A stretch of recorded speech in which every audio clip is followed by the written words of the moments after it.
américain d'investir dans les mines et le pétrole, d'investir dans le diamant, a choisi entre investir dans ce secteur et dans un film de Steven Spielberg, il va investir dans le film de Steven Spielberg.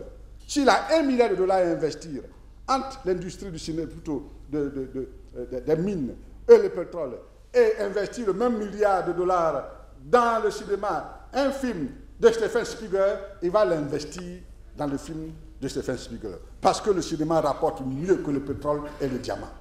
Oui. Oui. Et ce n'est pas des mots en l'air. On a vu avec le cinéma au Nigeria et les exemples de ces jeunes dames. Vous avez vu dans le Nouveau Jeune Afrique, les 50 personnalités les plus influentes d'Afrique. Dans les 50 ans, il y a une dame qui est dedans. La dame, c'est une actrice de cinéma au Nigeria. Elle compte parmi les plus influentes. Là où on cite les présidents, il y a une femme. Cette femme-là, elle est actrice. Elle est née en 62, 64. Donc une jeune dame. Elle pèse des dizaines de millions de milliards. Donc, parce qu'un cinéma, nous venons un film cinéma.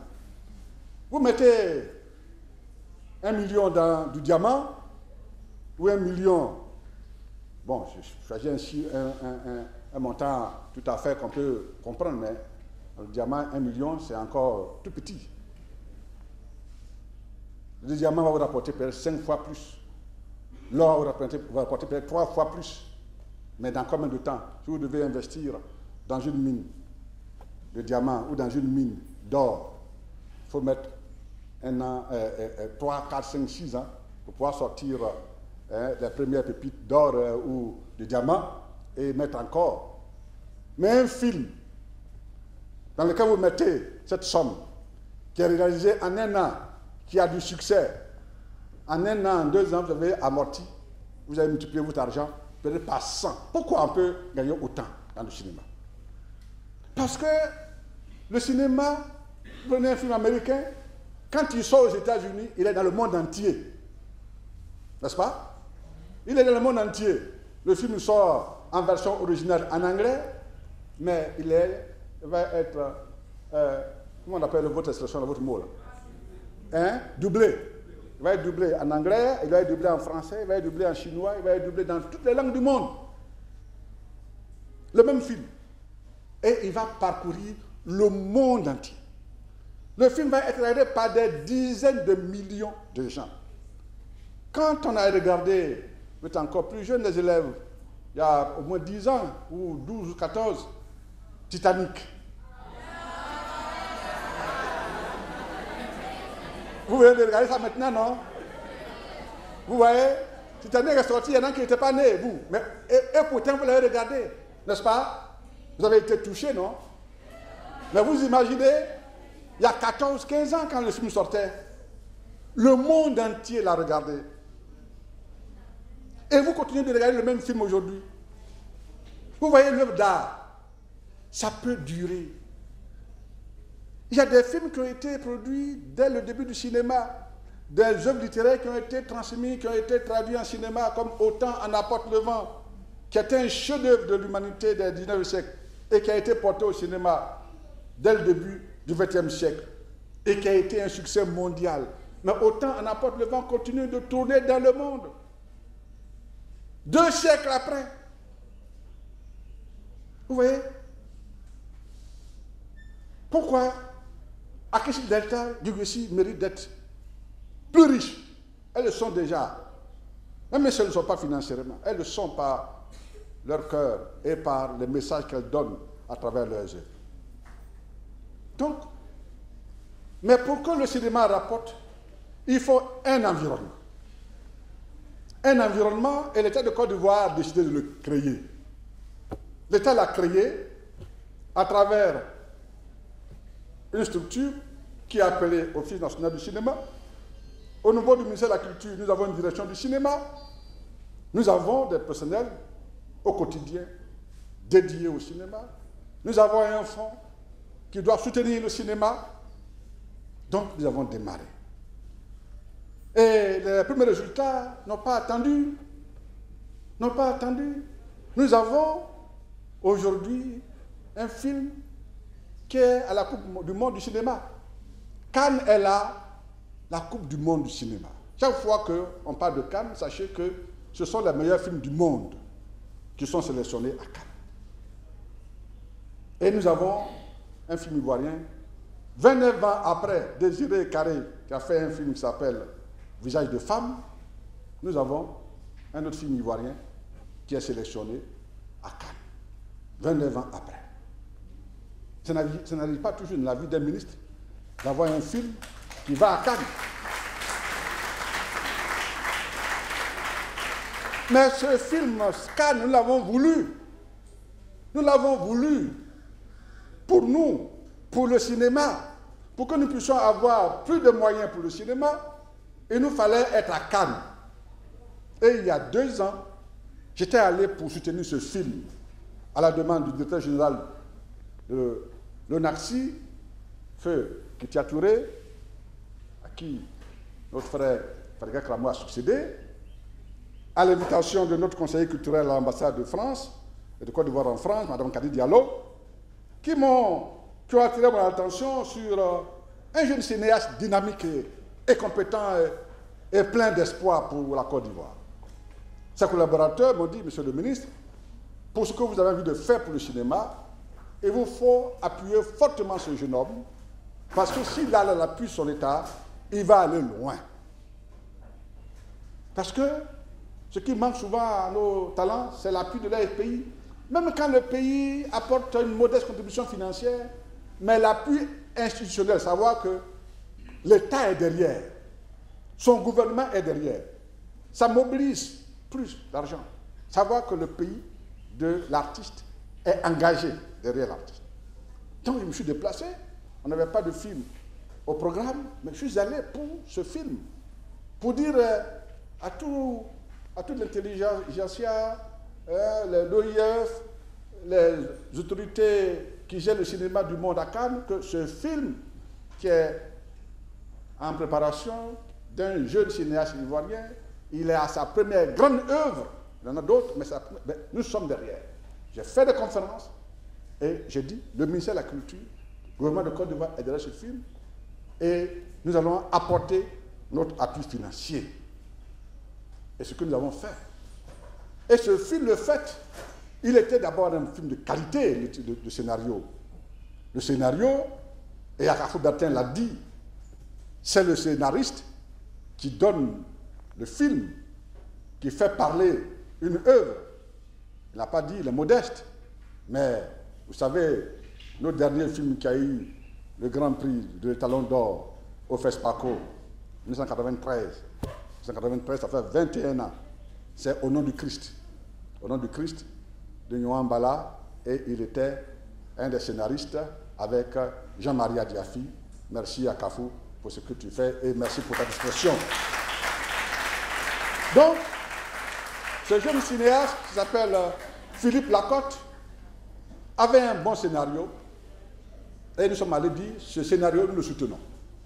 Son film avait un budget à l'époque de 600 millions, mais les appuis que cette présence de son État lui a conféré a fait que le budget, le film a pris encore plus de valeur et il est passé de 600 millions à 1 milliard 100 millions.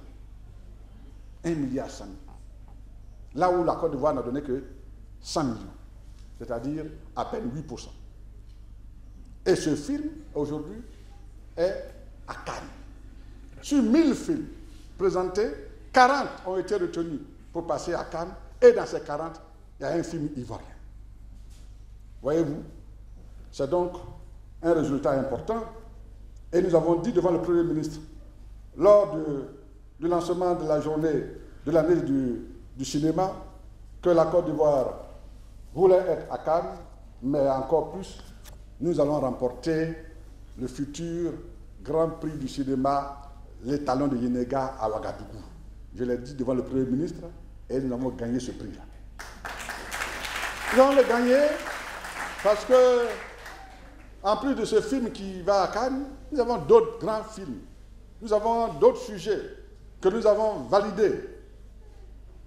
Le ministère de la Culture, à travers le fonds SIC, le NACSI, le fonds que l'État de Côte d'Ivoire a commencé à mettre en place, ça monte un peu. C'est vrai, nous n'aurons plus de moyens quand nous allons convaincre de la bonne utilisation de ce qu'on nous donne. Là où on n'avait jamais reçu 5 francs, quand on vous donne 100 millions, ne dites pas que c'est petit. Il faut utiliser, bien utiliser et obtenir des résultats. Je vais montrer les résultats au président et dire voilà ce que j'ai utilisé, ce que j'ai fait des 100 millions. On est passé de 100 millions l'année dernière à 300 millions cette année. Mais c'est rien du tout par rapport au budget d'un film. Aki Delta a besoin de 500 millions pour son film Ma famille, la suite. 500 millions. Le film qui est à Cannes, c'est 1,1 milliard. Et d'autres films ont pour budget 300 millions, 400 millions, 500 millions. Quand on fait le total, les besoins qu'il nous faut pour financer tout ce qu'il nous faut, c'est 3 milliards. Là où on a 300 millions. Donc, comme l'a dit Delta, c'est tra-tra. On donne un peu, tra-tra. On donne un peu, on dit bon, voilà. C'est ce qu'on fait. Et on fait en sorte que ce petit tra-tra-là donne demain des gros bouffles auto. Voilà. Et c'est ce que nous allons faire. Vous savez, les sœurs l'ont dit, quand de certains pays disent ce qu'ils reçoivent pour financer la culture, on est là, on a mal. Mais on sait qu'on va arriver. Parce que là où nous, on a 1 milliard pour distribuer entre tous les artistes, au Tchad, c'est 5 milliards. 5 milliards. Le ministre de la Culture me dit, mais moi j'ai 5 milliards. Maurice, tu me fais pitié. Tchad, 5 milliards. Le Sénégal, là où moi j'ai 300 millions pour distribuer en Delta, Guigui, monsieur le ministre, j'ai dit, j'ai pas. Le Sénégal, ils ont 1 milliard.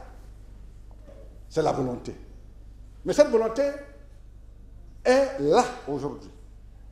Elle est là à travers les appuis que le président de la République me donne, à travers l'engagement du Premier ministre, qui s'est traduit par 2 éléments fondamentaux qui viennent de se passer au niveau du gouvernement, mais qui vont passer demain, dans quelques jours, devant le Parlement. La première fois en Côte d'Ivoire qu'il y a une loi sur la culture, une loi d'orientation sur la culture, une loi d'engagement sur la culture, sur tous les aspects de la culture. Il y en avait eu au départ, mais c'était sur des petits segments. Mais pour une fois, on prend une loi sur tous les aspects de la culture, où l'État prend des engagements. Je dis, moi je vais financer la culture. Je vais faire ci, je vais faire ça, je vais faire ci, je vais faire ça. Et il dit, ceux qui vont faire comme moi pour financer la culture, les mécènes, les particuliers, les sociétés qui vont financer la culture, moi, État de Côte d'Ivoire, je lui donne des faveurs. Vous voyez? C'est nouveau. C'est nouveau. C'est-à-dire quoi? Aki Delta a besoin de 200 millions pour faire un film. Elle va voir M. Ndri, ça va voir Martine Moreau, ça va voir Madame le Proviseur, M. Efimbra qui aime les arts. Il a l'argent, il dit, moi je te mets telle somme sur le budget. Alors que lui c'est un grand opérateur, il paye ses impôts, il a des maisons sur lesquelles on prend des impôts. Mais l'État défalque ça. C'est-à-dire que, bon, ce que tu as payé là, c'est ça tes impôts. Donc, aux États-Unis, si la culture marche, c'est parce qu'un mécène, un pétrolier dit, écoutez, je paye 1 milliard d'impôts à l'État, je ne sais même pas ce qu'il fait avec ce milliard-là, peut-être qu'il prend ça pour acheter des armes, moi je ne suis pas d'accord, moi je vais prendre mon argent là pour financer le cinéma. Il finance le cinéma, et l'État est d'accord, et l'État lui déduit ça de ses impôts. Vous voyez? Et c'est cette loi que l'État va prendre aujourd'hui. Je vais financer un musicien, Getty Gat et chante bien, je vais financer ses CD, je vais financer sa tournée. Quand un mécène finance, l'État déduit ça de ses impôts. À partir de ce moment-là, on crée ce qu'on appelle l'environnement. Pour que là se développe, parce que l'État n'a jamais assez de moyens pour financer tout cela. Et on le fait dans tous les arts. Et nous sortons maintenant, après d'avoir fait une loi générale, nous sortons des lois spécifiques sur le cinéma, sur le livre, sur le droit d'auteur, sur la propriété intellectuelle. Et c'est ça que nous allons faire maintenant. Nous avons 4 grandes lois. 2 vont être programmées dans les semaines à venir, 2 autres dans les mois à venir. Donc, d'ici la fin de l'année, la Côte d'Ivoire aura toutes les lois qui garantissent la propriété intellectuelle, qui garantissent le droit d'auteur, mais en même temps qui compensent les pertes en droit d'auteur. Parce que quand UBC et Delta font leurs films, ce que vous allez regarder sur le net, à travers vos clés USB, c'est une perte pour eux. Mais l'État doit compenser cette perte par quoi? Parce qu'on appelle la copie privée. Donc l'État prend de l'argent sur tous les produits qui servent à dupliquer un CD, à dupliquer un film, les clés USB, les appareils Internet, et tout ça, et on le reverse aux artistes, c'est ce qu'on appelle la copie privée. Et cette copie privée, la loi est déjà faite, elle va passer au Parlement, et ça va donner pas moins de 2 à 3 milliards supplémentaires aux artistes. Vous voyez? Donc, l'un dans l'autre, comme l'a dit les sœurs, dans quelques années, 2, 3, 4, 5, nous donnons au plus 5. Quand nous disons 5, c'est que vraiment, chacun est. Et ces jeunes gens vont faire aussi de l'art. Et c'est pour cela que nous voulons dire merci à Madame la ministre de l'Éducation nationale. Et je ne le dis pas parce qu'elle est mon amie, elle est ma soeur, on est le même parti, mais je le dis parce qu'elle fait du bon travail. En tant qu'enseignant, je sais comment notre système s'est dégradé et je vois comment le système évolue. Mais également, en tant qu'enseignant, moi j'étais dans ce qu'on appelle l'extrascolaire.